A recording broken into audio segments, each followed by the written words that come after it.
जिल्हा परिषद आणि पंचायत समिती निवडणुकीतही भाजपकडून पैशाचा वापर सुरू असल्याचा गंभीर आरोप शिवसेना उद्धव बाळासाहेब ठाकरे पक्षाचे नेते अंबादास दानवेंनी केलेला आहे। पैठण बिडकीन गावामध्ये भाजपकडून प्रति मतदार 3,000 रुपये वाटप झाल्याचा आरोपही त्यांनी केलेला आहे।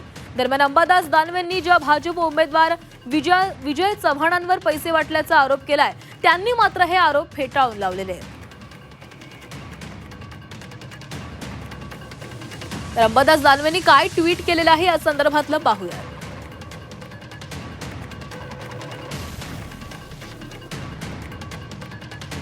बिडकीन जिल्हा परिषद सर्कलमध्ये लोकशाहीचा खुलेआम अपमान सुरू आहे। भाजपा उमेदवार विजय चव्हाण पैठण आणि लाखेगावमध्ये पोलिसांच्या डोळ्यांसमोर 3,000 रुपये प्रति मतदार वाटत आहेत।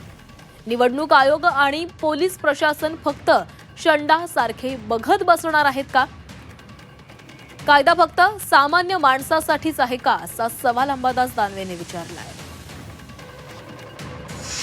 त्यांच्या पक्षाचा उमेदवार आमच्या पक्ष पैशावाला आहे। आम्ही पैशाचा विषय आम्ही नाही करत। आम्ही निवडणुका ह्या लोकशाही मार्गाने लढतो आणि त्या चांगल्या कशा पद्धतीने लढल्या गेल्या पाहिजे त्यासाठी आम्ही प्रयत्न करतो।